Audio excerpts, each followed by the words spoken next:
Hey, what's going on, everybody? Welcome to day 21 of the 31 Days of Horror. D Bougie 86 back up in this. And today I decided to review for you guys today. Uh, we go back to the world of Hammer. Yes, Hammer is one of my favorite studios of all time, and this one is probably one of their most influential movies, in my opinion.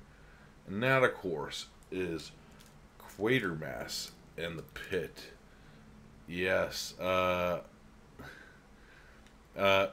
you guys know, this actually does have a new Blu-ray release from Scream Factory.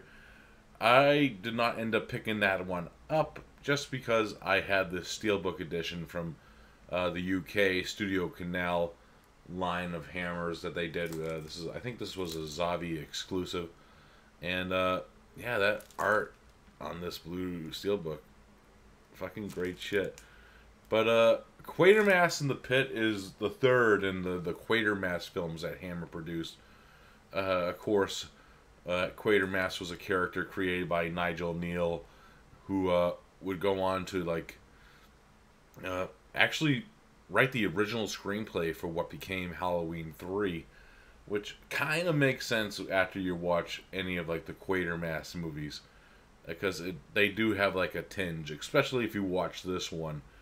Has some very Halloween 3 feels to some of the story elements of that movie.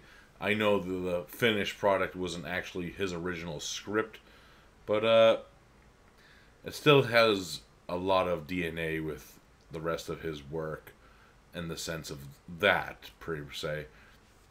Uh, Quatermass in the Pit starts out kind of interesting, where they're pretty much doing a remodeling of this underground subway station, and at first, while they're digging new passageways to build the subway station out, they end up first finding remains of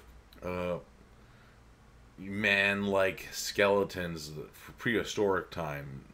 I believe the main doctor Rooney, who's the guy who's studying the bodies, say they're over 500 million years old, which is crazy to think that in that sense. But as they dig a little deeper, they end up finding what is looks like some sort of weird metal, and at first they think it's a bomb. It's a lot more different than that as they discover more of the contraption, and they end up calling more of the military, and then enter Colonel Breen and Mr. Dr. Quatermass, and he ends up coming on to the scene, and he discovers some weird things, especially the history of Hobbs End as a place where it was originally titled Hobbs End with a B, just one B instead of two, which Hob is another word for the devil. That gives you kind of an idea where the story is going. As they discover more of this rocket or bomb, they find out it's actually a spaceship. And guess where it came from? Mars.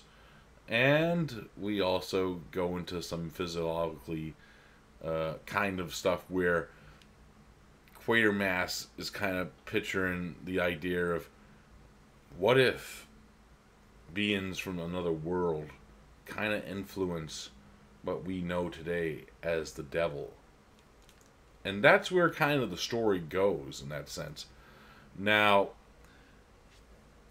I love this movie with a passion. It's kind of a mixture of sci-fi and horror, which I kind of dig.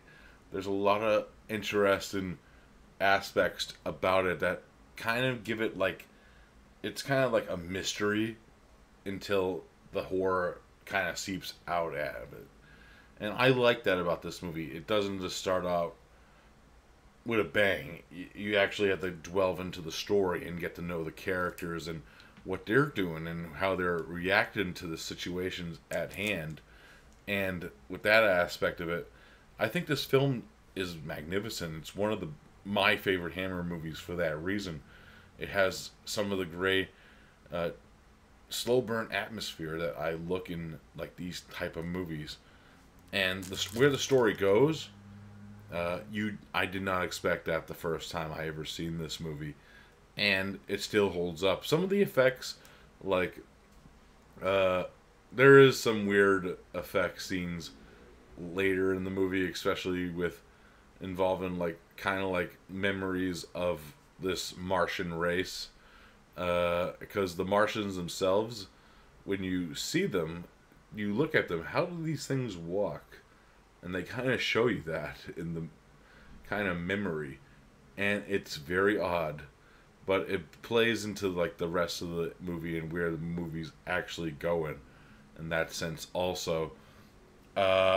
Amazing performances. Andrew Keir as Quatermass is pretty great, and we have the legendary Barbara Shelley, Hammer Girl herself, and her final film for the company. And that's fitting at itself because it's a great performance by her, and she does what she does best in this film. Very reminiscent of like the Gorgon performance that I looked at earlier this series.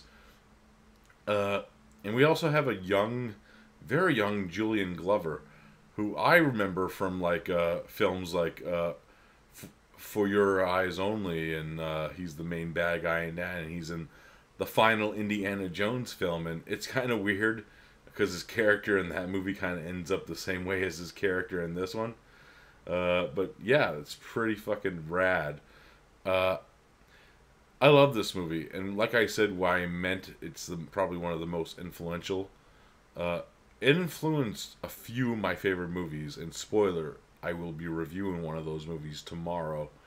I never did a review on it, but yeah, this movie influenced a lot of the filmmakers. Like, I'll actually mention another movie that this movie influenced right off the bat is Tobe Hooper's Life Force, which I'm a huge fan of. I know it has its mixed crowd, but it feels a lot like this movie.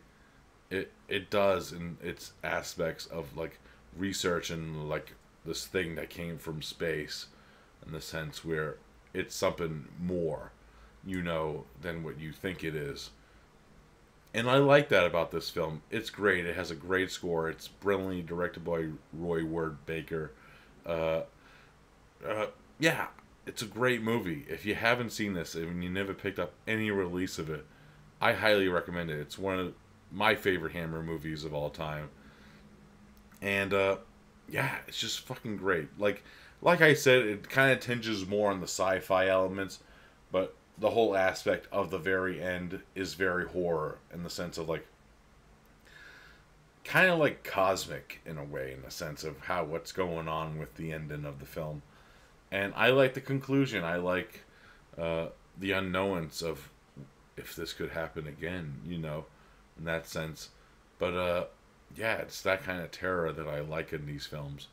And yeah, that's why I think it's important. You should check it out if you've never seen Quatermass in the Pit.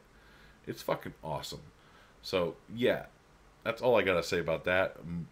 Mic drop. Alright guys, that's it for day 21. I hope you enjoyed it. And I'll be back tomorrow with a film from a certain director that everybody loves. And this film is also very divisive in his catalog, as I know from the people that I talk to online usually. But you'll know what that is when I get to it. So I'll see you then. Peace.